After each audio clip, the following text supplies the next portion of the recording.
Hey, you guys. So, this is just the second part of why it is important to research the narcissist. So, it is also important to do your research on a narcissist because we don't want to just accuse any old person who's just, an asshole, who's just anal, jerky, a jerk like that for being a narcissist. As we know, the narcissists really have a strong intent behind who they are. The strong intent behind who they are is intention to destroy you, your character, your good name, your life, your job, your relationships, anything that you have going on for yourself. That's the intention. Okay? So basically, narcissism can also be your lover. It can be within your family. It can be within a business. It can be anybody in your life, not just a lover. So the narcissist is the energy vampire. The narcissist is the unhealthy attachment in your life, that uneasy energy in your life that you just can't put your finger on, but you know it's not right, and you know that it's questionable. And yeah, you just may find those characteristics in a paragraph talking about narcissism. The narcissist is pessimistic, negative, angry, envious, just wicked, deceptive. Like, the narcissists, they have like an appearance to uphold. Not like how I keep my hair done. I like to do my makeup sometimes and dress up appearance.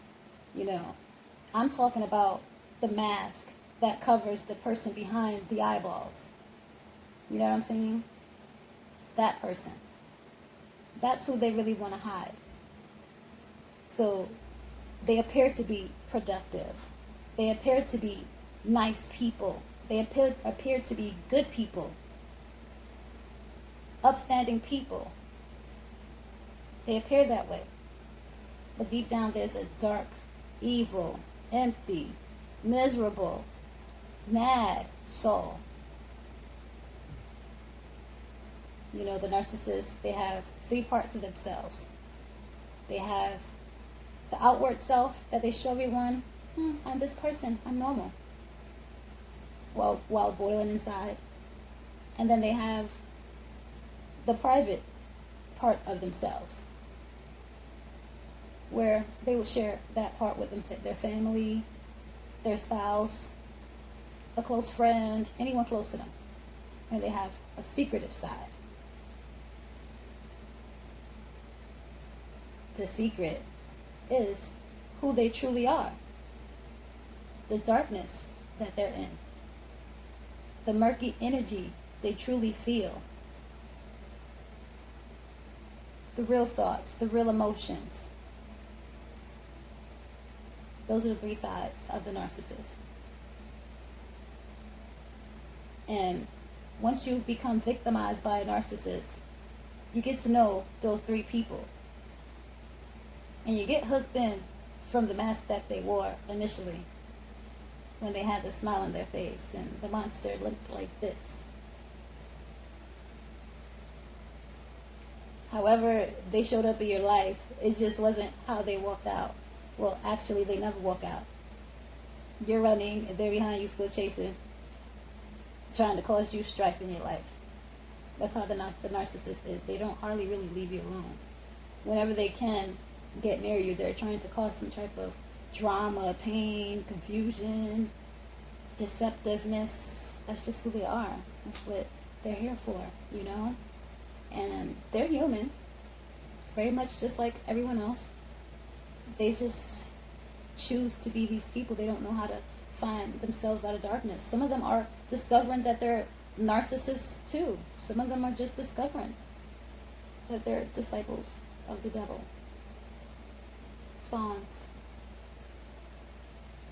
But the patterns, one thing about narcissists is they all have the same patterns. So it doesn't matter if they victimize someone and move on to another thinking that they're hiding. They destroy people the same way in different relationships. They do it to their family. No one is excluded. There is no limit to the disrespect and deception that a narcissist will do to their family, to their friends, to anybody they come across. If they envy you, you have something they don't have.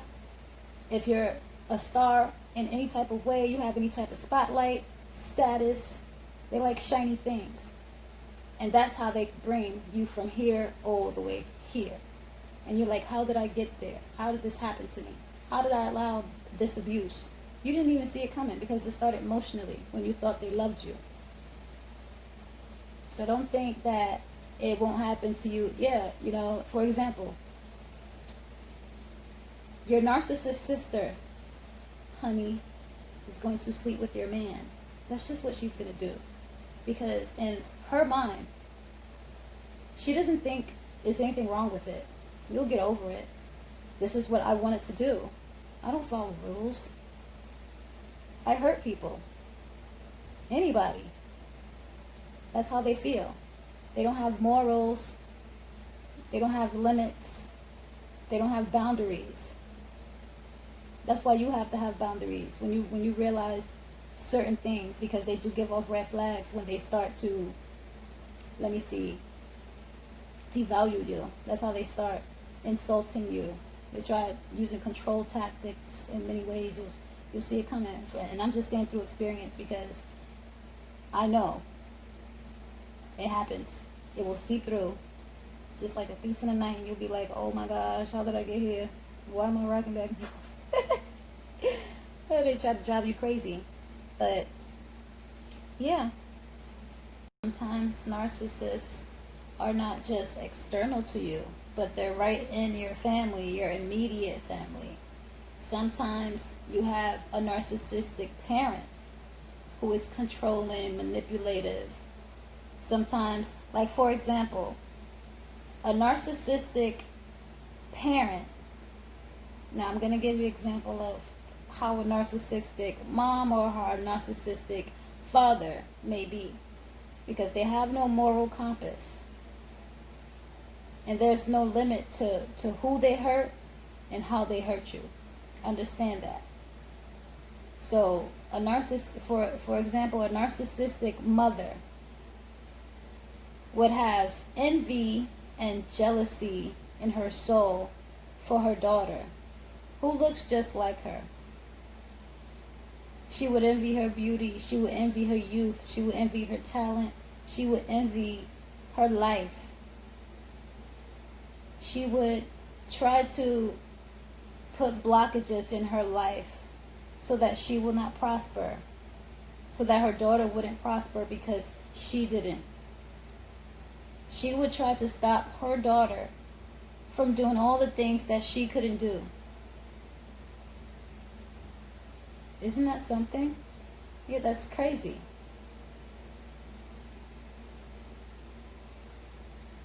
So, an example of a narcissistic father. A narcissistic father, just like a narcissistic mom, doesn't think logically. Nothing is realistic in their head, you know?